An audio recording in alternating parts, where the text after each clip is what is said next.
something goes down, and all through the night time. Oh yeah.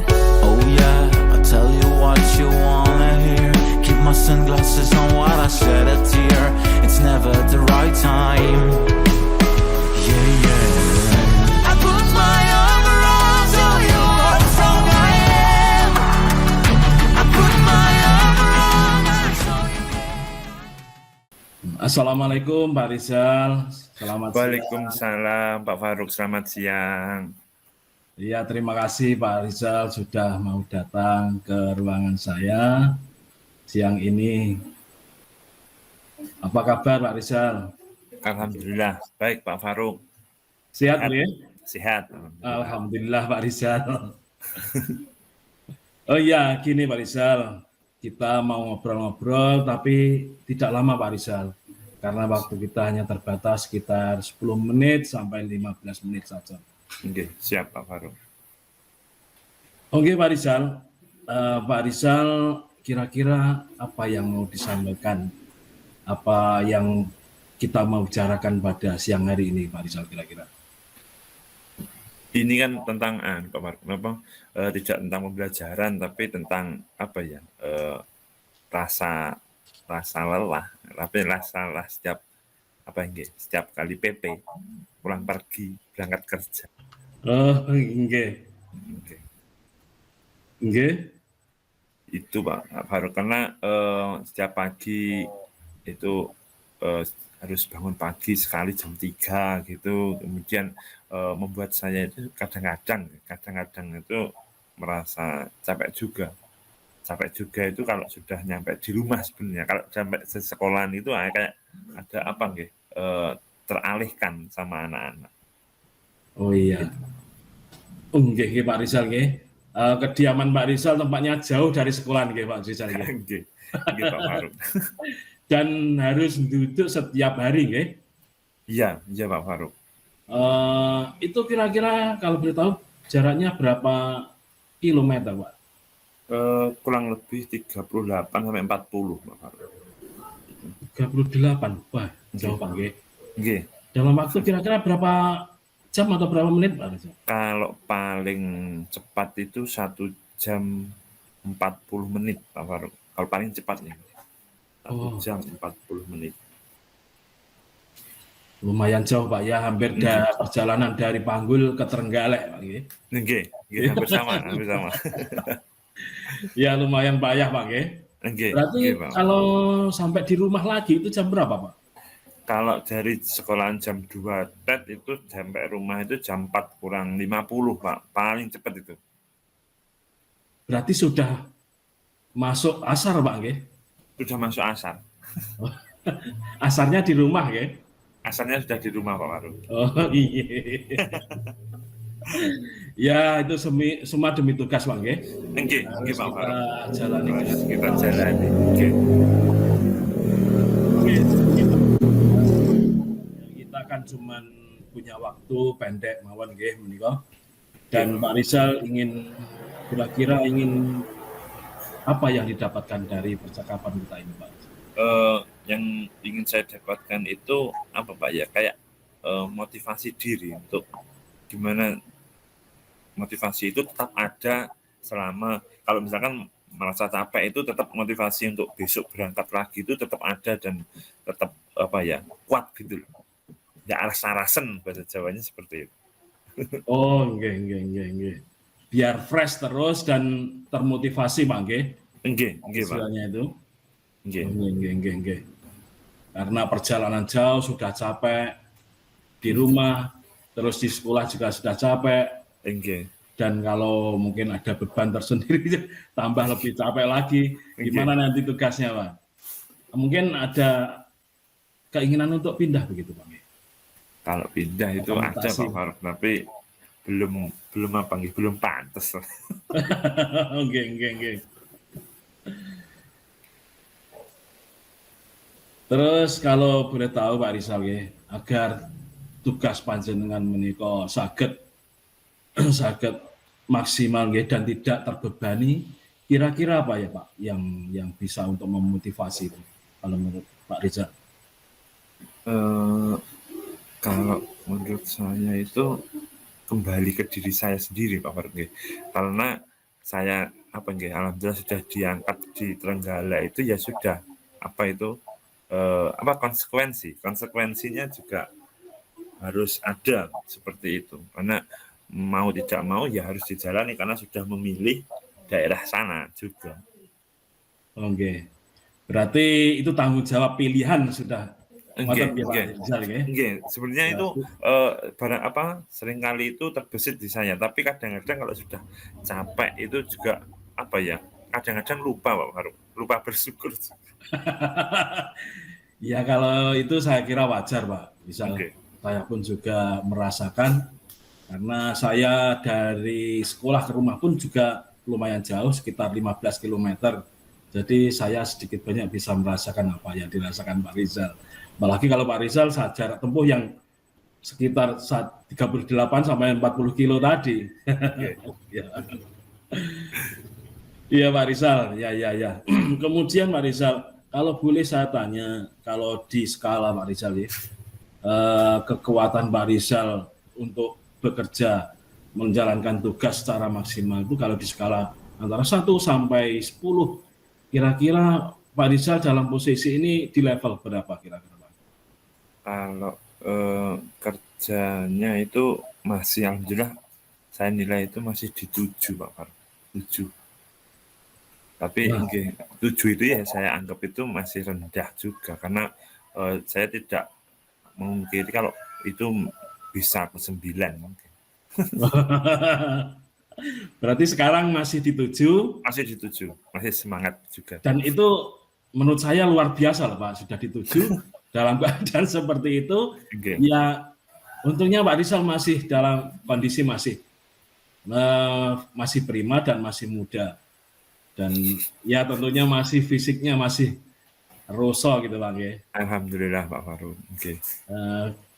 Berarti yang diinginkan Pak Rizal itu kira-kira bisa mencapai sekitar 9 lah ya, 9 minimal 9. Oke, napa nggih? Optimis ke 9. Harus itulah. Luar biasa Pak. Oke, bismillah Pak. Syukur kalau sampai 10 nanti. Hebat, luar biasa Pak Rizal ini. Kalau 10 nanti kalau dijadikan kepala sekolah diyain saja ngoten Pak kalau 10 nanti. Kalau 9 itu kepala sekolah belum dulu. Iya. Ya, berarti 2 tingkat di level di atasnya Pak. Nggih, Pak. 2 tingkat. Dan ini Pak, untuk menunjang sampai ke level yang diinginkan Pak Rizal sampai level 9, itu kira-kira menurut Pak Rizal apa yang perlu Pak Rizal lakukan? Yang bisa dilakukan itu dari diri saya sendiri Pak Faruk. Rasa syukur itu pasti yang satu. Yang kedua itu kalau melihat anak-anak itu eman. Kalau misalkan kalau saya tidak maksimal di sekolahan juga nanti kasihan anak-anaknya. Itu yang kedua. Mungkin dari rasa dan penglihatan kepada anak-anak. Yang rasa itu dari diri saya sendiri, dari rasa syukur. Kemudian yang kedua adalah melihat dari perkembangannya siswa di sekolahan itu. Mungkin itu. Oh iya. Nggih. Berarti ada dua hal Pak ya yang bisa meningkatkan. Yang pertama adalah dari diri jiwa Pak Rizal sendiri dengan mensyukuri apa yang sudah ada sekarang, yang sudah dianugerahkan oleh Allah. Kemudian yang kedua ingin mengabdi kasihan kepada anak-anak siapa yang ngomong nanti. Kalau tidak ada gurunya, apalagi kalau di sekolah sekarang kan banyak sekali yang sudah pensiun, sudah mutasi. Bahkan di SD kalau dipanggil itu ada yang guru dinasnya cuma 2 Pak. Yang lain guru GTT, gak jadi kasihan sekali. Pak. Nah, ya, bagus Pak Rizal. Kemudian Pak Rizal untuk mengimplementasikan apa yang diinginkan Pak Rizal tadi dalam waktu dekat ini, kira-kira apa dari dua hal tadi yang bisa Bapak Rizal wujudkan dalam waktu dekat ini? Kalau rasa syukur itu dalam waktu dekat ini itu ini Pak, selalu minta doa restu ke orang tua. Itu yang akan saya lakukan. Setiap kali mau berangkat kerja. Kan orang tua saya sendiri juga berada di daerah yang jauh di Blitar. Jadi kan tidak jadi satu sama saya. Dan mungkin dengan setiap hari sebelum berangkat kerja itu memberikan kabar, pamitan kepada orang tua, itu mungkin rasa syukur saya itu setiap pagi itu tergugah lagi gitu. Untuk yang kedua itu anak-anak itu mungkin yang akan saya lakukan adalah biar melihat anak-anak perkembangan, itu yang saya lakukan adalah mungkin di pagi hari itu sebelum pelajaran itu mungkin harus ada interaksi antara saya dan anak-anak. Nanti mungkin di pagi hari sebelum masuk ke sekolah itu ya saling tanya jawab dulu, bagaimana kabarnya, begitu mungkin bisa meningkatkan Pak Faruk untuk kesadaran ngeman bocah nih kok. Oh, nggih. Berarti selama ini Pak Rizal ya dalam kondisi masih jauh dengan orang tua, nggih? Nggih, Pak. Tapi kan masih komunikasi, Pak ya? Masih komunikasi itu kadang-kadang sore hari Pak, malah sore hari itu kalau sepulang kerja itu malah telepon nanyakan cucunya gitu kadang-kadang. Tapi kalau pagi itu masih jarang. Tapi setiap hari komunikasi, Pak, nggih? Komunikasi Pak, tapi kalau yang pagi itu memang jarang. Oh, nggih. Berarti Pak Rizal menghendaki kalau bisa setiap pagi komunikasi dengan orang tua yang di Blitar, nggih. Nggih, Pak. Oh, nggih. Blitarnya mana, Pak Rizal? Blitarnya di sebelumnya Waduk Lahor, Pak. Oh, nggih. Perbatasan sama Malang. Oh, nggih. Itu yang menjadi kehendak Pak Rizal, nggih. Kalau bisa setiap pagi memberitahu, pamitan, minta doa restu gitu. Doa restu kepada orang tua. Kemudian yang kedua berkaitan dengan anak, kalau bisa interaksi dengan anak-anak secara langsung, komunikatif, kemudian bicara percakapan yang ringan tapi menyenangkan, begitu Pak. Nggih, Pak. Mungkin seperti itu. Untuk yang rencana yang mau menghubungi orang tua dalam kalau bisa setiap hari tadi, setiap pagi, kira-kira dapat dilakukan Pak ya segera? Segera Pak, ini tadi juga tadi pagi itu juga belum. Tadi pagi itu belum. Jadi sesegera mungkin Pak, karena mungkin Senin karena waktunya untuk sudah maksudnya masuk lagi dari kelihatan hari Minggu itu, jadi sudah masuk lagi ya. Saya coba untuk mengingat-ingat kembali, kemudian memberi kabar pada orang tua sebelum berangkat. Wah, ya luar biasa Pak. Inspiratif sekali itu buat saya pun juga begitu. Meskipun saya dekat, itu belum tentu setiap hari saya bisa melakukan seperti itu Pak Rizal. Jadi ini menginspirasi buat saya sendiri Pak, untuk Pak Rizal ini. Dan nanti berarti insya Allah hari Senin nanti bisa menghubungi dengan orang tua dan juga interaksi dengan anak-anak juga Pak. Nggih? Iya Pak. Nggih, mulai hari Senin ya bisa. Berarti hari Senin sudah bisa dilaksanakan Pak. Nggih? Insya Allah sudah Pak. Oke, menarik sekali Pak Rizal percakapan kita hari ini. Dan saya juga ingin tahu nanti kabarnya besok hari Senin. Tolong kalau dikabarin nggih. Siap Pak. Pengen tahu perkembangannya. Siap Pak. Ya Pak Rizal, mungkin sampai sini karena waktu kita hanya terbatas. Kita cuman waktu yang pendek dan karena akan ada kegiatan yang lain. Kita lanjutkan nanti minggu depan hari Senin Pak. Siap, saja, terima kasih Pak Rizal atas waktunya. Sami Pak. Ya, assalamualaikum warahmatullahi wabarakatuh. Waalaikumsalam warahmatullahi wabarakatuh.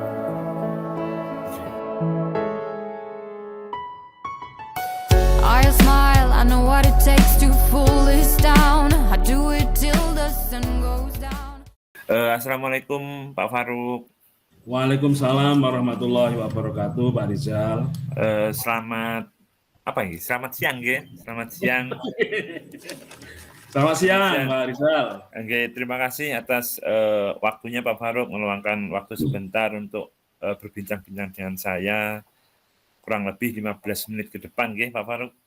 Nggih, Pak Rizal. Nah, mumpung ada kesempatan untuk berbincang-bincang, mungkin ada yang Pak Faruk ingin bicarakan atau mungkin ingin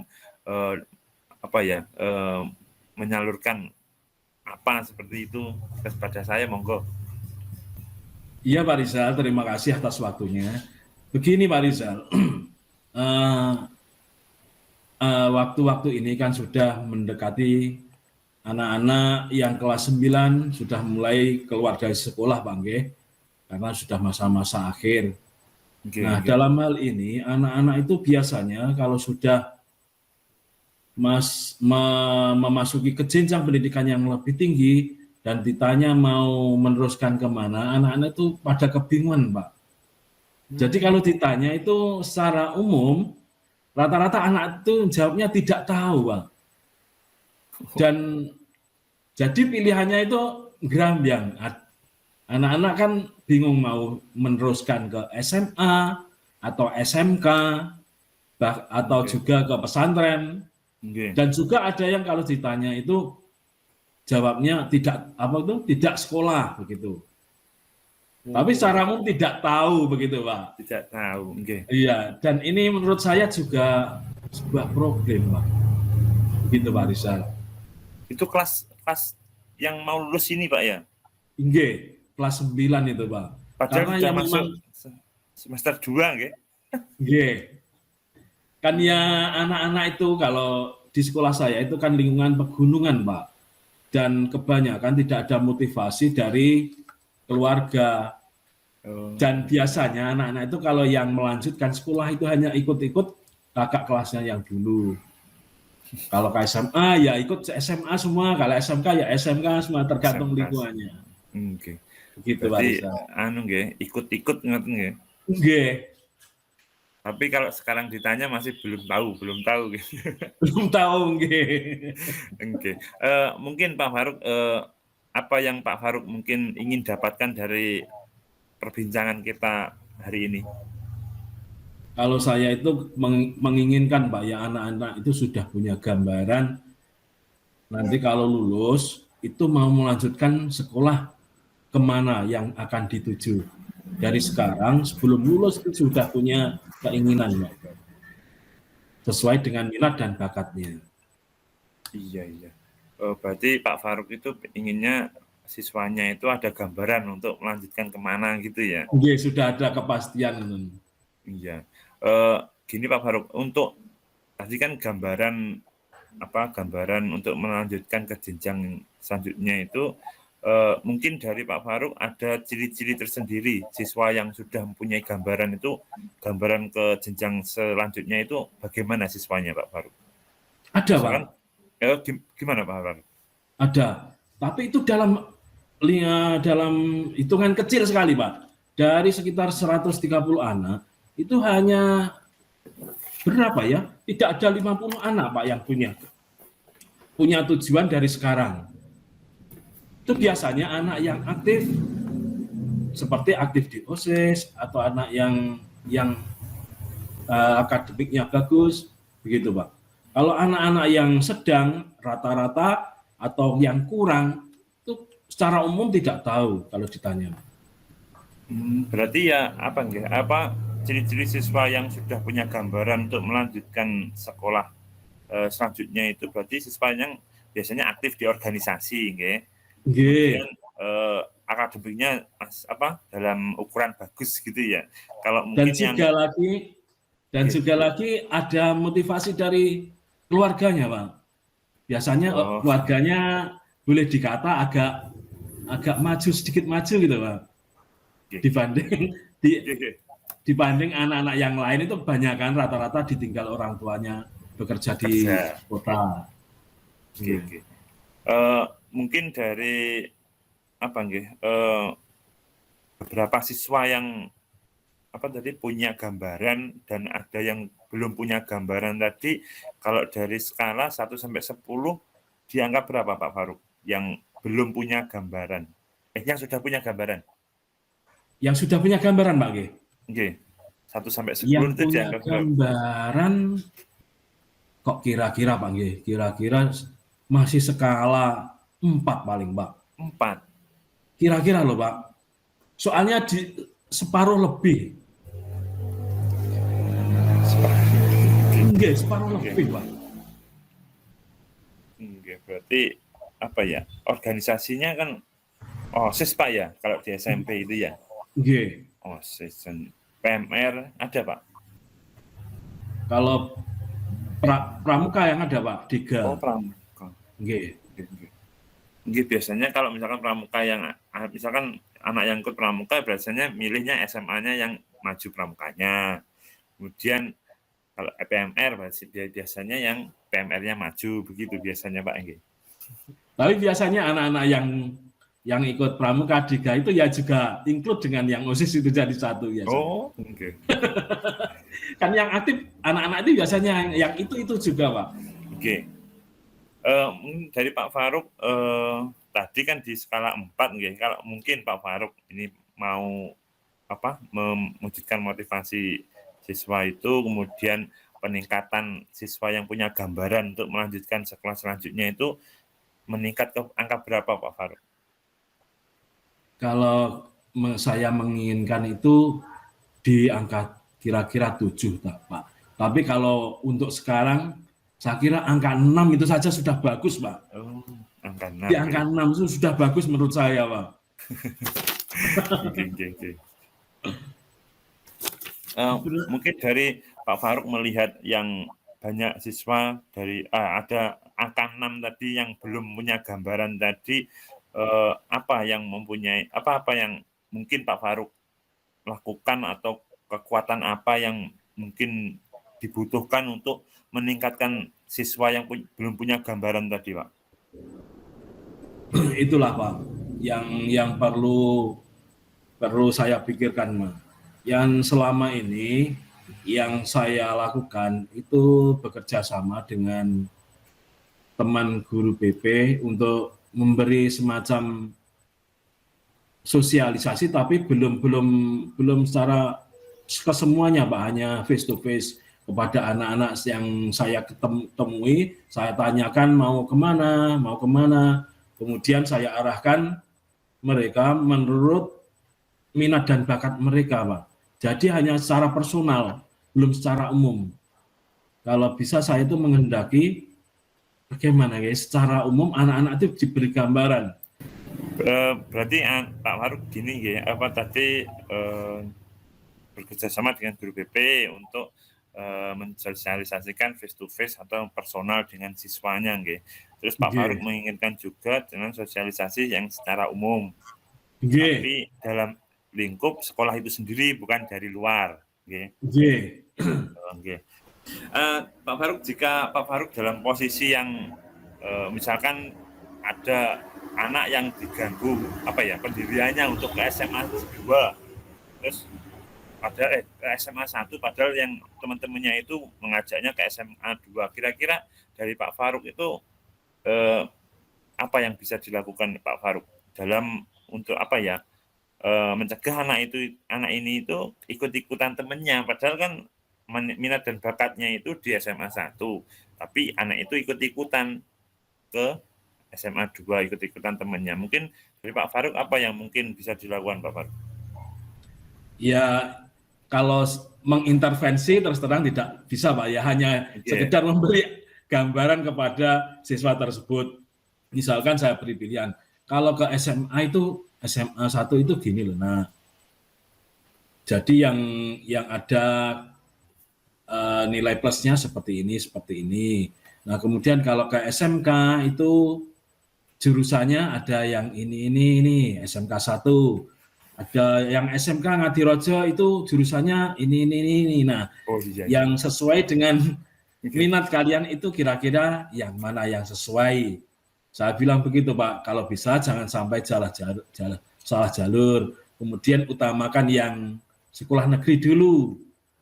Biasanya kan ya mestinya beda antara negeri dan swasta Pak nggih, dari segi pembiayaan dan yang lain-lain. Gitu Pak Oke. Rizal. Berarti Pak Faruk tadi membimbing secara personal nggih sebenarnya kalau per anak itu ya. Dan Nggih. mungkin langkah itu yang mungkin dirasa cukup efektif untuk apa ya? Untuk mencapai gambaran sekolah selanjutnya nggih. Kalau misalkan dalam situ sosialisasi bareng-bareng atau bimbingan bareng-bareng itu kayaknya juga belum maksimal ya kalau nggak personal gitu. Ya kalau bisa justru kalau yang bersama-sama semua bisa mendengarkan gitu Pak, bisa tahu ada pengarahan seharusnya sesuai dengan bakat minat anak-anak itu, yang ini ada beberapa pilihan begitu. Kalau secara personal kan hanya beberapa anak yang saya temui saja Pak, tidak bisa mendapatkan yang banyak anak secara keseluruhan begitu. Oh, berarti nggih, bimbingan secara keseluruhan dan personal itu juga nggak banyak gitu nggih? Nggih. Mungkin dalam waktu dekat ini Pak Faruk mungkin sudah saatnya belum bimbingan secara keseluruhan untuk mengarahkan anak itu ke jenjang berikutnya itu seperti ini loh gitu, kapan nggih Pak Faruk? Itulah Pak, saya pun juga masih memikirkan, pertama nanti kira-kira diizinkan apa tidak oleh sekolah, khususnya bapak sekolah, karena hal ini belum pernah diadakan Mas di sekolah kami. Yang ada yang ada baru sosialisasi dari sekolah-sekolah tingkat SMA, SMK dan seterusnya. Kalau dari sekolah sendiri belum. Tapi Kalau mungkin akan diadakan Pak Faruk karena melihat anak-anaknya juga maksudnya ikut-ikutan gitu loh, kan nggak sesuai dengan minat bakat. Dari sekolah sendiri juga mungkin butuh sosialisasi sendiri nggih. pengennya begitu Pak saya, dan anak-anak itu pun sebagian juga saya lihat itu punya tanda tanya seperti itu. Sebenarnya saya itu kudune piye begitu anak-anak itu. Okay. Saya melihatnya seperti itu Pak. Berarti dalam waktu dekat ini kalau misalkan sosialisasi secara keseluruhan itu belum bisa dilakukan, berarti mungkin koordinasi dulu sama kepala sekolah dulu nggih, yang mungkin bisa dilakukan dalam waktu dekat ini. Nggih. Berarti yang bisa membantu untuk mencapai untuk sosialisasi tadi nggih. Tadi berarti kepala sekolah nggih Pak Faruk.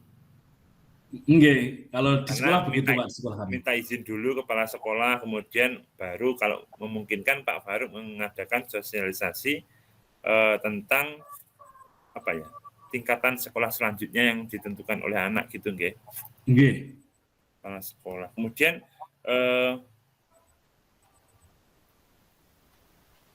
kapan kira-kira Pak Faruk ini dikerjakan? Kalau minta izin. Kalau masuknya itu kan masih 2 hari Pak ini, hari Senin dan Selasa. Nah di antara 2 hari itu nanti saya akan mencoba untuk menemui Bapak Kepala Sekolah. Kalau hari Senin ada, nantilah saya langsung menemui Pak Kepala Sekolah. Kalau adanya beliau hari Selasa, ya nanti saya menemui hari Selasa. Mungkin dari perbincangan yang singkat ini tadi Pak Faruk itu mendapatkan manfaat apa nggih? Ya manfaatnya saya merasa tergugah ingin melakukan sosialisasi kepada anak-anak Pak, untuk anak-anak melanjutkan ke jenjang yang lebih tinggi itu akan melanjutkan sekolah kemana begitu, dan dari sekarang bisa menentukan mereka sesuai dengan kehendak dan bakat minat mereka Pak Rizal. Oke. Mungkin perbincangan kita cukup sampai di sini Pak Faruk. Terima kasih atas waktunya. Mohon maaf kalau misalkan ada salah-salah kata dari saya. Oke. Sama Pak Rizal, terima kasih juga saya, dan mohon maaf juga kalau ada salah kata dari saya. Sama-sama Pak Faruk. Mungkin cukup seperti itu Pak Faruk. Assalamualaikum Pak Faruk. Waalaikumsalam warahmatullahi wabarakatuh. Terima kasih Pak Zal. Sami-sami Pak. I smile, I know what it takes to pull this down. I do it till the sun goes down.